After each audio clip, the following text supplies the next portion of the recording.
피 흘림, 이런 제목으로 말씀의 은혜를 같이 나누겠습니다. 여러분, 우리가 방금 전에 요한복음 11장 25절 26절 우리 함께 나눴습니다. 우리가 지난주가 우리의 부활절이었습니다. 우리 이제 영상이 없으니까 한번 우리가 외워서 다시 한번 해보겠습니다. 요한복음 11장 25절 26절 우리 그거 아닙니다. 내려주시고 요한복음 11장 25절 26절 눈 감고 외우실 수 있는 대로 한번 해보겠습니다. 같이 시작. 예수께서 이르시되 나는 부활이요 생명이니 나를 믿는 자는 죽어도 살겠고 무릇 살아서 나를 믿는 자는 영원히 죽지 아니하리니 이것을 내가 믿느냐. 아멘. 여러분, 예수님의 부활은 모든 믿는 것들의 증거가 된다 그랬습니다. 우리가 예수님의 부활을 믿어야 우리가 십자가의 능력과 보혈의 능력과 예수님이 하나님의 아들이시고 우리를 구원하시는 그리스도라는 것을 믿을 수가 있는 것입니다. 우리를 구원하시는 그리스도다라는 것은 무슨 얘기입니까? 우리가 우리의 죄 문제 때문에 심판받을 수밖에 없고 영원히 형벌받을 수밖에 없는 존재다라는 것을 전제로 까는 것입니다. 나는 예수님을 믿는데 십자가는 못 믿겠다. 십자가는 믿는데 부활은 못 믿겠다. 부활은 믿는데 하나님의 아들인 것은 믿는데 내가 죄인인 것은 못 믿겠다. 이건 다 아닌 것입니다. 이게 다 하나예요. 예수님을 믿는다라는 거, 예수님의 부활을 믿는다라는 거, 이것은 내가 죄인이고 죽을 수밖에 없는 영원한 형벌을 받을 수밖에 없는 존재라는 것을 그것을 믿는 것까지 포함을 하는 것입니다. 우리의 죄 문제 때문에 우리가 하나님과의 화목관계가 깨진 것이고 우리의 삶 가운데 고통과 저주가 온 것이고 이 문제를 해결하기 위해서 예수님께서 오셨고 예수님께서 십자가에서 죽으셨고 그래서 그 보혈의 능력으로 우리 모든 죄사함을 받았다는 것을 부활로서 증명을 한 것입니다. 그러니까 우리는 이 부활을 믿을 때에 우리의 죄를 구원한, 우리 죄를 씻으시고 우리를 구원하신 그 예수님의 하신 일들, 그 보혈의 능력을 믿게 되는 것입니다. 그럼 보혈은 능력이 있습니다. 우리 화면을 이제 보시겠는데 첫째는 보혈의 능력은 뭐가 있느냐? 첫째는 같이 읽겠습니다. 죄사함을 받는다. 따라하세요. 죄사함을 받는다. 에베소서 1장 7절 같이 읽어보겠습니다. 시작. 우리는 그리스도 안에서 그의 은혜의 풍성함을 따라 그의 피로 말미암아 속량 곧 죄사함을 받았느니라. 아멘. 이 기본이죠. 예수 그리스도의 피로 우리가 속량 곧 죄사함을 받았다 그랬습니다. 자, 두 번째는요. 따라합니다. 예수님의 피로 양심이 깨끗해진다. 히브리서 9장 13절 14절 같이 읽어보겠습니다. 시작. 염소와 황소의 피와 및 암송아지의 죄를 부정한 자에게 뿌려 그 육체를 정결하게 하여 거룩하게 하거든 하물며 영원하신 성령으로 말미암아 흠없는 자기를 하나님께 드린 그리스도의 피가 어찌 너희 양심을 죽은 행실에서 깨끗하게 하고 살아계신 하나님을 섬기게 하지 못하겠느냐. 아멘. 예수님의 피로 우리 양심이 살아나고 깨끗해집니다. 세 번째는 따라합니다. 예수님의 피로 하나님과 화목하게 된다. 골로새서 1장 21절 22절 읽습니다. 같이 시작. 전에 악한 행실로 멀리 떠나 마음으로 원수가 되었던 너희를 이제는 그의 육체의 죽음으로 말미암아 화목하게 하사 너희를 거룩하고 흠없고 책망할 것이 없는 자로 그 앞에 세우고자 하셨으니. 아멘. 우리 예수 부활을 믿고 예수 그리스도를 믿고 나의 주로 고백했으면, 내가 회개하고 예수님을 믿고 영접했으면 우리가 하나님과 화목된 것을 믿는 것입니다. 나는 예수님을 믿는데 예수님이 또 하나님의 아들인 것도 믿는데 하나님이 나를 미워할 것 같아요. 하나님이 나를 싫어하실 것 같아요. 이거 아니다라는 거예요. 내 생각과 감정대로 믿는 것이 아니라 말씀대로 믿어야 되는 것입니다. 보혈의 능력 네 번째는 따라하겠습니다. 마귀를 이기는 승리를 가져온다. 계시록 12장 11절 같이 있습니다. 시작. 또 우리 형제들이 어린 양의 피와 자기들의 증언하는 말씀으로써 그를 이겼으니 그들은 죽기까지 자기들의 생명을 아끼지 아니하였도다. 아멘. 자, 여기 계시록에서 말씀하는 것이 우리 형제들이 어린 양의 피와 그 말씀으로써 그를 이겼다. 여기서 그를 마귀를 얘기하는 것입니다. 우리가 예수 그리스도의 피로 그 보혈로 마귀를 이길 수 있는 거예요. 여러분, 이것은 실제 현장에서도 일어납니다. 우리가 축사를 할 때 보면 예수의 피, 예수의 보혈로 명하고 예수의 보혈로 덮으면 능력이 나타납니다. 그리고 보혈 찬양 부를 것도 굉장히 능력이 있어요. 보혈의 능력이 있습니다. 우리가 예수님의 부활을 모든 믿는 믿음의 증거가 되는 것으로 믿는다라는 것은 그 피의 능력, 예수의 보혈의 능력을 믿는 것과 같은 것입니다. 우리 이 시간에 우리 찬송가 268장 우리 1절 2절 한번 힘차게 우리 한번 불러보겠습니다. 우리 죄에서 자유를 얻게 하면 우리가 예배 때는 우리 후렴만 부르는데 오늘 이 시간에는 우리 1절 2절 힘차게 우리 박수 치면서 함께 보혈의 능력을 찬양하겠습니다.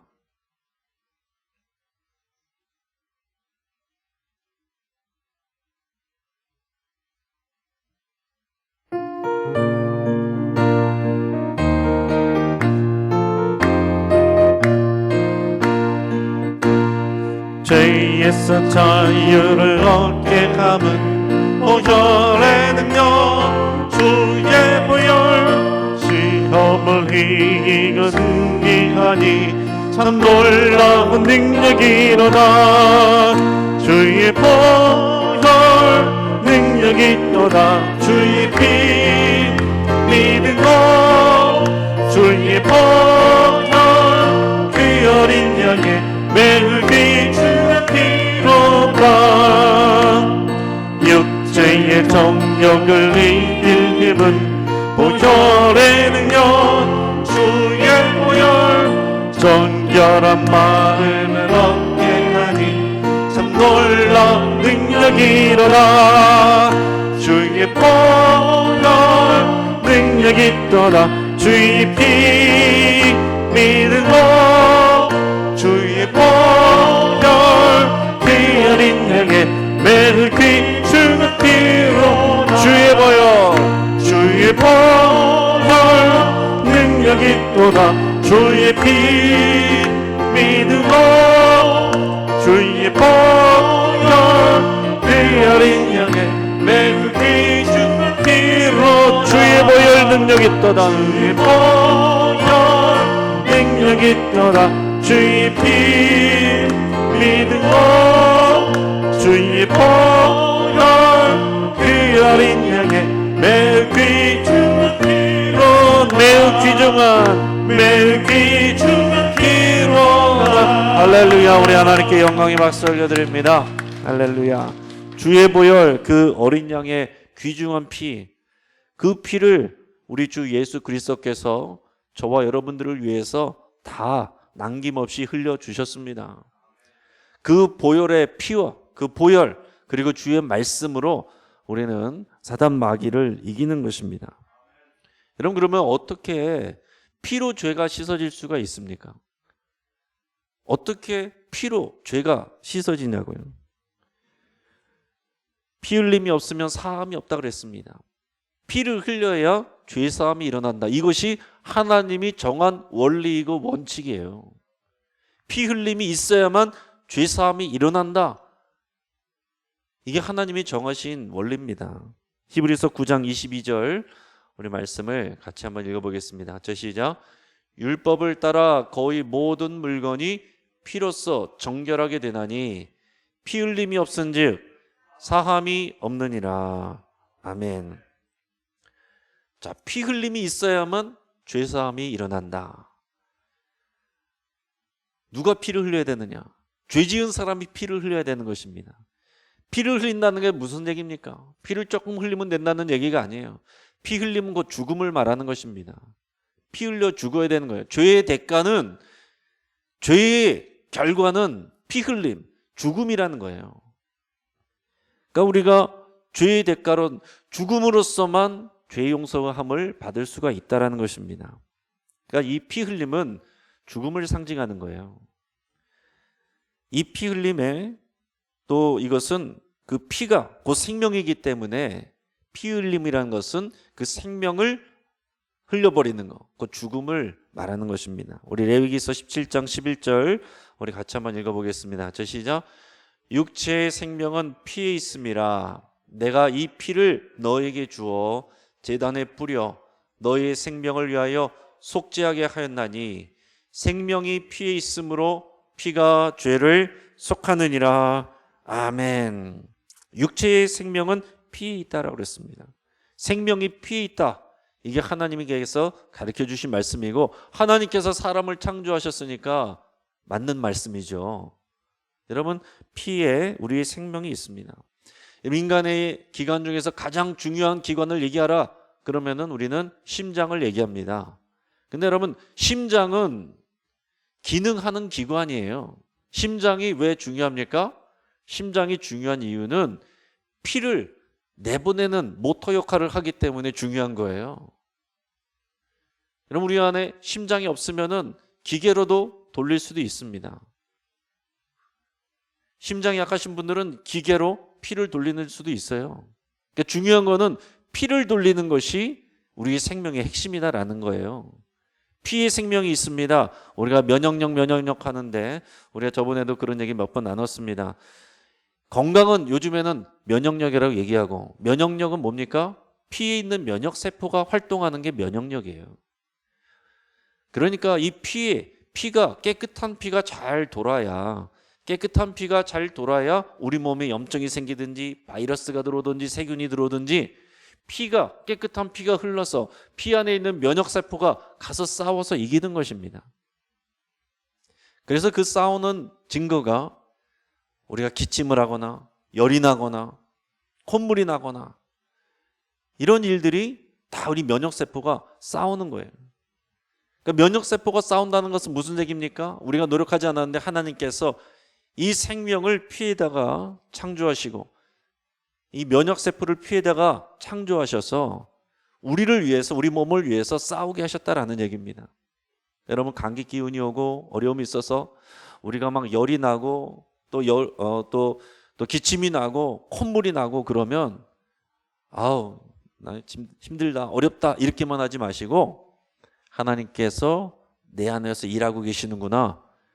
면역세포 창조해 놓으시고 피를 주셔서 그 피가 그 세포들이 면역세포들이 일하고 있구나. 여러분 그렇게 감사할 수 있길 바랍니다. 그러니까 열나면 여러분 하나님께 영광 감사.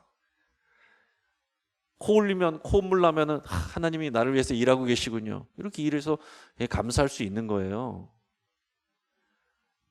이런 잘못된 신앙으로 빠지면 저번에 베레아 김기동 그 이단 얘기했지만은 그 귀신 들렸다 이렇게 하고서 그렇게 들면은 안 되는 것입니다. 그러니까 우리가 피가 생명이다라는 것은 우리 안에 이런 과학적으로도 얘기를 할 수가 있는 거예요. 그래서 결국에는 뭡니까? 피가 흐르지 못하고 막히면 다 병드는 거예요. 심장에 혈관이 돌지 못하면 심근경색, 뇌에 피가 돌지 못하면 뇌경색, 피가 터져버리면 뇌출혈. 제일 큰 문제들은 다 피 문제입니다. 그리고 요즘에 뭐 백신 맞았을 때 자꾸 뭐 문제가 생긴다 하는 것도 뭐예요? 혈전 생긴다는 거. 피의 흐름을 막는 겁니다. 그래서 위험하다는 거 아니에요. 여러분, 이 구약에서 오늘 히브리서 말씀 가운데 보면은 구약의 제사와 비교해서 얘기하고 있습니다. 구약에서 제사의 그 짐승의 피가 우리를 깨끗하게 한다면 예수 그리스도의 그 영원하신 피가 우리를 얼마나 더 깨끗하게 할 수 있겠느냐. 짐승의 피는 1년에 한 번씩 우리가 죄 지을 때마다 흘려야 됐지만은 예수 그리스도의 이 피, 그 보혈은 영단번에 한 번으로 족하다. 그만큼 능력 있다 이것을 얘기를 하고 있습니다. 구약에서 하나님께서 제사를 가르쳐 주셨는데 제사의 본질은 뭡니까? 제사의 본질은 죄 용서함을 받는 거예요. 근데 죄 용서를 받기 위해서 뭐 하는 것입니까? 피 흘림이 피 흘리는 것입니다. 내가 다 피 흘릴 수가 없으니까 내가 길렀던 가축을 데리고 와서 그 머리에 안수하고 내 죄를 고백하고 그러면은 내 죄가 내 짐승에게 전가됐다고 그것을 하나님께서 여겨주시고 내 대신 내 죄를 가져간 내 죄가 전가된 그 짐승이 대신 죽는 거예요. 내 대신 내가 죽이는 것입니다. 그 가축의 숨통을 따고 그리고 내장을 다 끄집어내서 다 불에 태우고 그리고 중요한 것은 제사장이 그 피를 받아다가 제단 뿔에 바르고 그것을 가지고 또 하나님 앞으로 나가게 되는 것입니다. 그래서 속죄일이 되면 또 제사 때도 그런 것을 꼭 하는 것입니다. 또 제사장 위임식 때도 보면 제사장 옷에다가 이 송아지 피, 제물로 잡은 그 피와 관유를 뿌려서 발라서 거룩하게 한다 그랬습니다. 피를 실제로 옷에다가 발라서 깨끗하게 한다는 거예요. 우리가 볼 때는 옷에 깨끗한 옷에 피가 묻으면 더러워졌다 생각할 수 있지만 하나님은 그것을 깨끗해졌다라고 보시는 것입니다. 왜냐하면 피 흘림이니까. 대신 피 흘렸기 때문에 그것을 깨끗하다 거룩하다 얘기를 하시는 것입니다. 1년에 한 번 대속죄일 지을 때도 처음에는 제사장들이 자기의 죄를 대제사장이 자기의 죄를 위해서 숫송아지를 잡고 그 다음에는 염소를 잡아서 백성들의 죄를 대신하는데 동일한 것은 뭐냐면은 그 짐승을 잡아서 짐승이 피를 받습니다. 피를 받아가지고 손가락으로 찍어서 또 속죄소로 가져간 다음에 동쪽에 뿌리고 또 그 앞에 7번씩 뿌리고 중요한 건 뭐예요? 그 피를 가지고 들어가서 그 속죄소에 피를 뿌리는 거예요. 그래야만 거기에 하나님의 영광이 임하시고 거기서 하나님이 용서를 선포하시게 되는 것입니다. 그래서 피 흘림이 없으면 즉 사함이 없다. 말 그대로예요. 제사 때는 그냥 그 모습 그대로 설명할 것이 없이 정말로 피를 받아서 뿌리고 거기다 바르고 해야만 피를 가지고 들어가야만 하나님께서 용서를 해주시는 이런 속죄일에 제사를 드렸다라는 것입니다. 이제는 우리가 제사를 드리지 않아도 되는 이유가 예수 그리스도께서 친히 대제사장이 되셨고 예수 그리스도께서 친히 제물이 되셔서 자기의 피를 다 쏟아내 주셨기 때문에 예수님이 죽으셨을 때 우리가 지난번에 나눴던 것처럼 성전의 휘장이 이 지성소로 들어가는 휘장이 위에서부터 아래로 쫙 찢어져서 하나님이 찢으셨고 이제는 사람인 대제사장이 들어갈 필요 없이 예수 그리스도께서 친히 대제사장이 되시고 그가 스스로 제물 되셔서 그의 피를 드리셨기 때문에 이제는 영단번에 더 이상 제사가 필요 없이 우리 죄가 사해졌음을 믿는 것입니다. 이걸 예수님이 말씀해 주신 것이고 이것을 우리가 믿을 수 있는 이유는 예수님이 부활하셨기 때문에 그 부활을 믿을 때에 부활하신 예수님을 믿을 때에 이것을 다 믿을 수 있게 되었다라는 얘기입니다. 그래서 예수님이 성찬식을 제정하시고 이 떡을 먹으면서 내 살을 먹어라. 이 포도주를 마시면서 이것은 내 피니 이것을 마셔라. 이렇게 얘기하셨습니다. 그러니까 중요한 것은 포도주가 얼마나 다느냐, 알코올 성분이 얼마나 들어있느냐 이게 중요한 것이 아니고 이게 예수 그리스도의 피라는 것을 기억하고 그 피의 능력을 믿는 것 이게 중요한 것이에요. 우리가 지금 코로나로 인해서 우리가 성찬식을 자주 하지 못해서 참 안타깝습니다만은 더 중요한 것은 그것을 하는 이유도 그것을 믿는 게 중요하기 때문에 하는 거예요. 믿음을 도와주기 위해서 우리가 그 보혈의 능력을 믿으면 되는 것입니다. 자, 예수님은 우리를 위해서 피 흘림을 다 해주셨어요. 그러면 남은 거는 뭐냐? 성도들의 피 흘림이 있어야 돼요. 이게 무슨 얘기입니까? 이것을 오해하시면 안 돼요.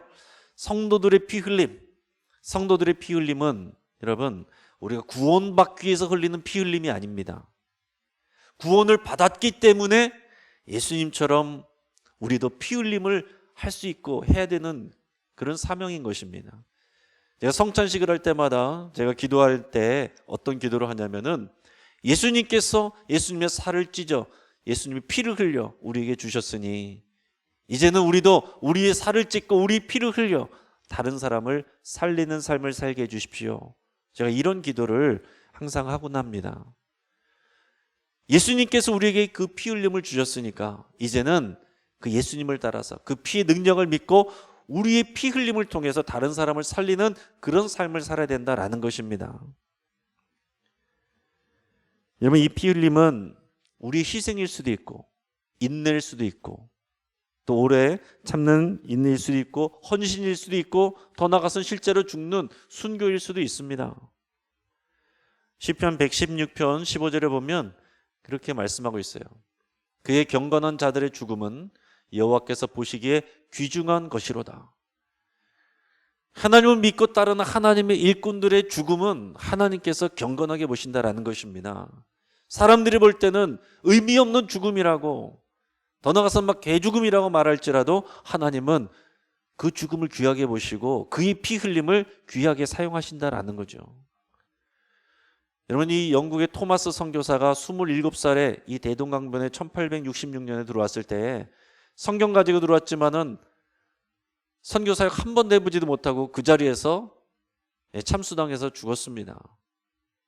사람들은 정말 인재를 낭비했다 이렇게 얘기했지만은 우리 한국 기독교 역사가 어땠습니까? 그의 목을 베었던 박충건이라는 사람은 나중에 평양교회 장로가 되고, 그가 뿌렸던 성경책 주워다가 뜯어서 벽지로 발랐던 그 집은 널다리 교회가 됐어요. 이게 정말로 사람이 생각할 수 없는 놀라운 역사가 생생하게 살아있는 것이 우리 한국 교회의 역사입니다. 우리 지난번 우리가 예배 때도 우리가 나눴었는데 짐 엘리어트라는 사람, 그리고 그의 4명의 친구들, 에콰도르의 와우라니 부족들에게 복음을 전하려고, 이 사람들도 성서 번역 선교사였습니다. 그래서 복음을 전하기 위해서 복음이 들어가지 않은 그 종족에게 복음을 전한 것이 정말로 하나님을 위해서 가장 값진 일이다라는 것은 믿음을 가지고 5명이 들어갔지만은 이 외부인에 대해서 굉장히 적대적이었던 이 원주민들이 창으로 그들을 그 자리에서 다 찔러 죽여서 그들은 즉사하고 말았습니다. 손에 권총이 있었지만은 자신의 방어를 위한 권총이 있었지만 사용하지 않고 그냥 그들이 피 흘려 죽었어요. 그 당시에도 수많은 언론들이 쓸데없는 짓, 이런 바보 같은 짓이라고 욕을 했지만은, 그러나 어땠습니까? 그의 아내들과 그의 어린 아이들이 그곳으로 다시 가서 그곳을 전도했어요. 그래서 결국에는 그 부족이 전부 다 마을 전체가 복음화되고, 저들을 창으로 찔러 죽였던 사람들은 목사가 되는 놀라운 역사가 실제로 있었습니다. 여러분, 초대교회에서부터 이 예수 그리스도의 피 흘림을 시작으로 해서 수많은 성도들이 피 흘려서 순교했습니다. 그 쓸데없는 죽음이 아니에요. 예수 믿고 잘 될 줄 알았고, 예수 믿고 형통할 줄 알았고, 예수 믿고 부자 될 줄 알았는데 예수 믿고 피 흘려 죽은 것입니다. 사자밥이 되고 찢겨 죽은 것입니다. 불에 타서 죽고 칼에 맞아서 죽고 목이 잘려서 죽는, 여러분, 이것이 예수 믿고 우리가 형통하게 되기 위해서 초대교회 신자들이 예수님을 믿은 것이 아니에요. 오늘날 우리 한국교회에 정말 초대교회의 그 순수한 신앙을 우리가 회복해야 됩니다. 우리 예수님 믿고 잘 될 줄 알았는데 고난이 오면 시험 드는 사람들이 있습니다. 그런 믿음의 시장이 어디선가 잘못되었는지를 잘 점검을 해봐야 되는 것입니다. 예수님을 따라갈 때 그 믿음으로서 가장 값진 것은 그 따라서 피 흘리는 삶이에요. 무서운 말씀이지만은 그럴 수도 있다는 것입니다. 하나님께서는 성도들의 피 흘림을 귀하게 여기십니다. 여러분, 이 한국교회 수많은 선교사들 그리고 수많은 신앙의 선배들의 피값 위에 세워진 것입니다.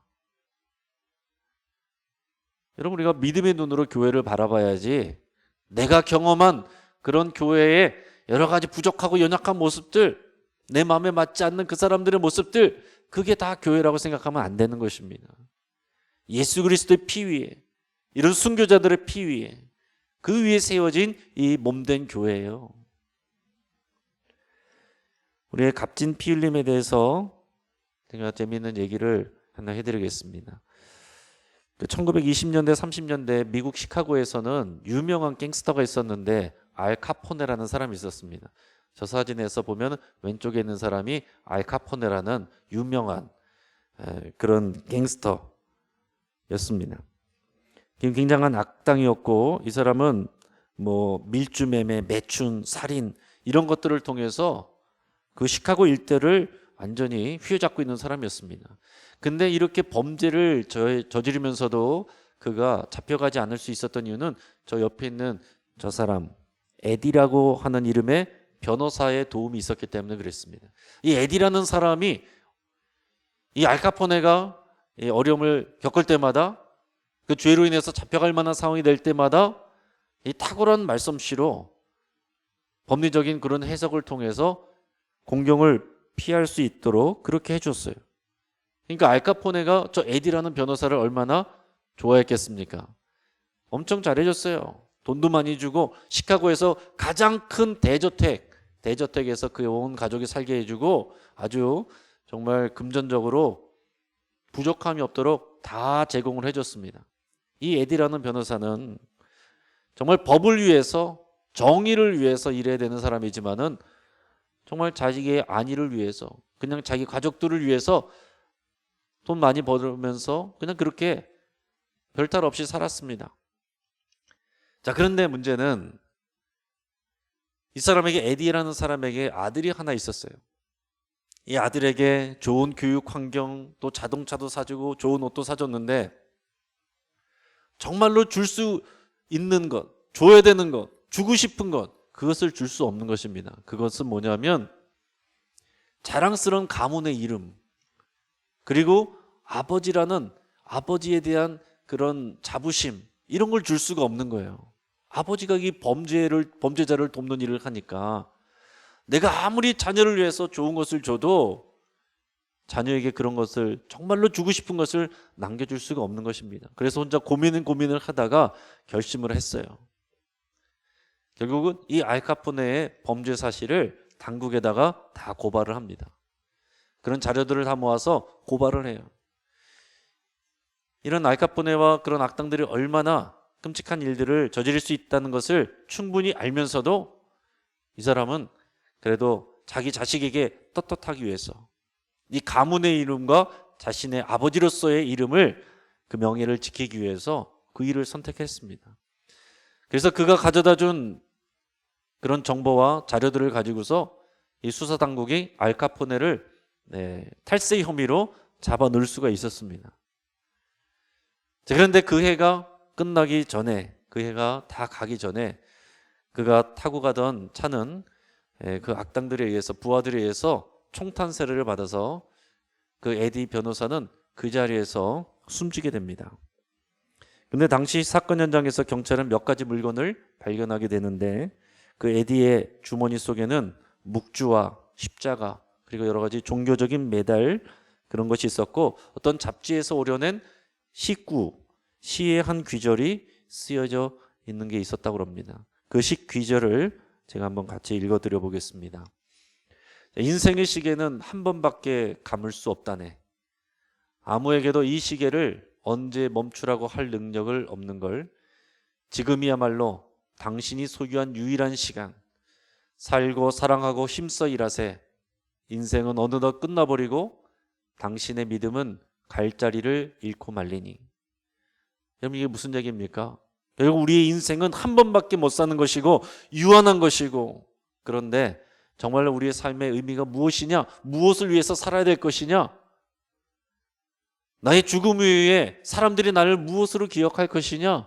이런 것을 이 사람이 십자가 들고 다니면서 생각한 거예요. 죽음을 예상했지만은 이것을 자신의 죽음을 정말 값진 인생의 의미로 바꾼 것입니다. 또 다른 얘기를 하나 해드리겠습니다.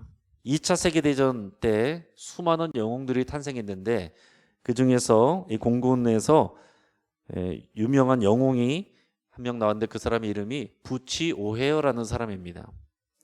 이 부치 오헤어라는 사람은 전투기 조종사인데 그 당시에 남태평양의 렉싱턴이라는 항공모함에 배치돼서 근무하고 있었습니다. 근데 어느 날 그가 속한 이 전체 비행 중대가 어떤 임무 수행 명령을 받았어요.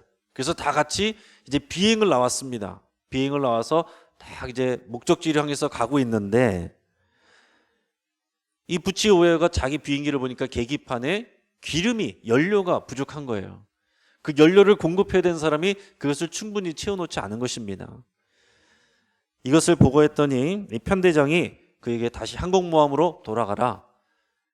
그래서 아쉽지만은 이 사람이 혼자서 항공모함으로 돌아가고 있었습니다. 그런데 돌아가다 보니까 항공모함 자기가 있던 항공모함 근처로 가까이 갔는데 뭘 발견했냐면은 그 항공모함 쪽으로 다가가고 있는 저 아래쪽에 낮은 고도로 날아가고 있는 일본 비행기 전투기들이 이렇게 날아가고 있는 것을 발견한 거예요.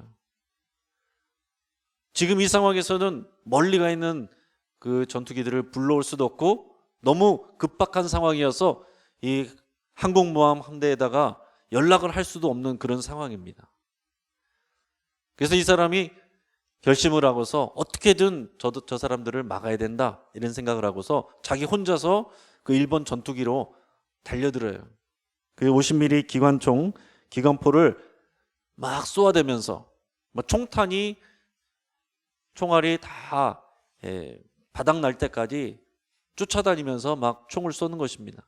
그리고 총탄이 떨어지니까 부딪혀서라도 그 날개든지 뒤에 꼬리든지 부딪혀서라도 저지하려고 막 그렇게 이리 날고 저리 날고 하면서 쫓아다니니까 결국에는 일본 비행기들이 안 되겠다 싶어서 철수를 하게 됐습니다.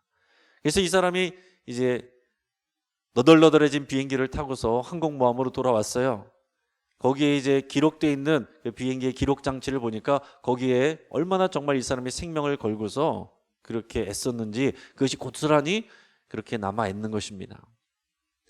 그리고 그 다음 해에 또 전쟁터에 전투 임무를 맡고 나갔다가 공중전을 하다가 이 사람이 전사를 하고 맙니다.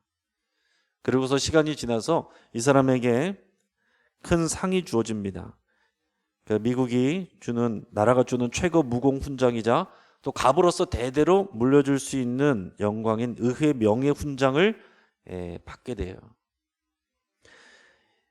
그리고 나서 이 훈장을 받고 나서 1년 뒤에 이 사람이 이제 죽게 되는데 나중에 그 시카고의 큰 국제공항에 이 사람의 이름을 따서 공항 이름을 짓습니다. 그래서 시카고에 가면 오헤어 공항이 있어요.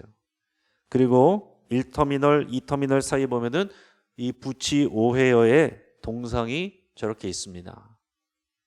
자, 그러면 이 부치 오헤어 얘기를 해드렸는데 이 두 가지 얘기, 앞에 에디 변호사와 부치 오헤어의 얘기를 해드렸습니다. 이 두 얘기가 상관이 있습니다. 뭐냐면 이 부치 오헤어가 이 에디 변호사의 아들이었습니다. 그러니까 여러분, 이 에디 변호사가 그냥 호의호식하면서 그냥 살고서 끝났다고 한다면 이런 영웅이 탄생하지 않았을 것입니다. 그러나 정말로 자기의 이름과 명예를 위해서 아들에게 소중한 것을 물려주기 위해서 그 아버지가 그 피 흘리고 죽었을 때 그것은 값진 피 흘림이 되어서 그 아들도 이 나라를 위해서 수많은 생명을 위해서 값진 피 흘림의 그런 영웅이 되는 그런 역사로 이어졌다라는 얘기입니다. 사랑하는 여러분, 우리가 살아가는 이 시대에 우리가 알게 모르게 이런 값진 피 흘림에 감당해낸 사람들이 있습니다. 우리가 모르고 살아가고 또 생각하지 않고 살아가서 그렇지 우리는 많은 사람들의 그런 값진 피 흘림 위에서 살아가고 있는 것입니다. 우리도 이제 한 번뿐인 인생, 우리 중에는 지금까지 살아온 인생보다 남은 인생이 더 적은 분들도 계실 텐데 이제 하나님 앞에 우리가 서게 될 것입니다. 그때 우리가 무엇을 보여드릴 것인가? 이 땅에 남은 인생을 살아갈 때에 우리는 무엇을 위해서 피 흘릴 것인가? 여러분, 이것을 우리가 오늘 생각할 수 있기를 바랍니다. 여러분, 우리가 내 명예와 내 자존심을 지키기 위해서 그리고 내 재산을 지키기 위해서 내가 맞다는 것을, 내가 옳다는 것을 지키기 위해서, 나의 사회적 위치를 지키기 위해서 피 흘리겠는가? 아니면은 정말 우리 가족이 구원을 받고 함께 하나님 앞에 믿음의 가정으로 설 수 있기 위해서, 그 일을 위해서 내가 값진 피 흘림을 감당할 것인가? 예수님이 그 피 흘리에서 세운 몸된 교회가 하나 되고 몸된 교회로서 기능할 수 있도록 그 일을 위해서 내가 값진 피 흘림을 할 것인가? 아니면 하나님의 이 복음을 전하고 또 다른 사람들의 영생을 주는 일을 위해서 내가 값진 피 흘림을 할 것인가? 오늘 성령께서 오늘 이 말씀을 통해서 우리를 위해 값진 피 흘림을 해주신 예수 그리스도를 소개해 주고 계실 때, 이제 그 믿음이 우리에게 부어지고 확신이 되어서 우리가 하나님 앞에 갈 때에 우리도 어떠한 모양이든지 값진 피 흘림으로 정말 생명의 열매를 맺을 수 있기를 주의 이름으로 축복합니다. 같이 한번 기도하겠습니다. 하나님, 우리를 위해서 수많은 사람들이 피를 흘렸습니다. 예수 그리스도 피 위에 또 많은 초대교회 성도들이 값진 피 흘림을 감당했습니다. 그리고 많은 선교사님들이 또 우리 신앙의 선배들이 값진 피 흘림을 감당했습니다. 지금도 북한 땅의 지하교회 성도들, 그 신앙 때문에, 예수 믿는 그 이름 때문에 지금도 값진 피 흘림을 감당하고 있습니다. 오늘날 나는 무엇을 위해서 땀을 흘리고 피를 흘립니까? 예수 그리스도께서 부활이요 생명인 것을 우리가 진정으로 믿는다면 이제 그 값진 피 흘림, 그것을 나의 삶의 우선순위로 놓게 하여 주시옵소서. 우리의 삶도 내 살을 찢어 내 피를 흘려 다른 사람을 살게 하는 그런 값진 인생이 될 수 있도록, 하나님이 기뻐하시는 존귀하게 여기시는 인생 될 수 있도록 인도하여 주시옵소서. 감사하고 예수 그리스도 이름으로 기도합니다. 아멘.